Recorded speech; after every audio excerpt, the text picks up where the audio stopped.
Hello everyone, welcome. So in our last few lessons, we've been really sinking our teeth into this negation thing in French. In other words, how do you say not in French? Remember, the equivalent of not is ne pas, or the N apostrophe with pas.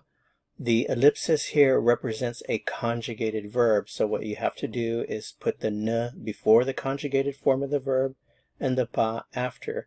Before the ne would be the subject pronoun. So let's take a look at some examples here. You speak is tu parles. If I want to say you don't speak, take the ne, place it between the tu and the parles, and then the pas afterwards, and you have tu ne parles pas. Tu ne parles pas. You don't speak. Okay, so one more example. They work, ils travaillent. They work, they don't work. Again, ne pas around the conjugated form of the verb. So this is my conjugated form. Ils ne travaillent pas.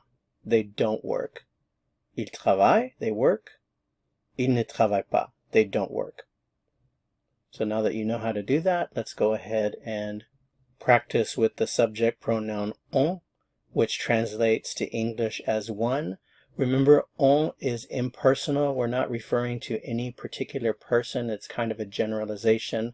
So if I want to say something like one works, in French we would say on travaille. On travaille. So if you wanted to say something like one works a lot here, on travaille beaucoup ici, something like that. Okay, so the negation, the ne pas around travaille, and we would have on ne travaille pas. On travaille, on ne travaille pas. One likes, on aime. One doesn't like, on n'aime pas. Remember, this is a vowel, so we have to use the N apostrophe. On n'aime pas. On aime, on n'aime pas.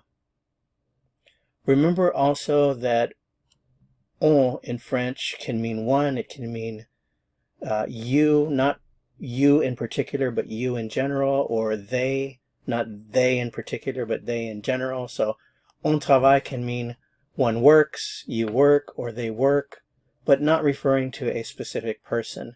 The other thing to keep in mind is that French speakers often use on as a substitute for nous, which is we. So on travaille can also mean we work. It just depends on the context and the situation.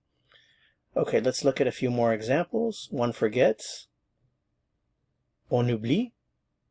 One doesn't forget. Remember, this is a vowel, so on n'oublie pas. One doesn't forget. On oublie, on n'oublie pas. One listens. On écoute. One doesn't listen. On n'écoute pas. On écoute, on n'écoute pas. That's it for this lesson. Thanks so much for watching. If you found it helpful, I would appreciate it very much if you'd give it a like. If you know of someone that might find this video helpful, then please share. I look forward to seeing you in the next lesson. Thanks for watching. To continue learning, click on the video that appears here on your screen. See you soon. À bientôt.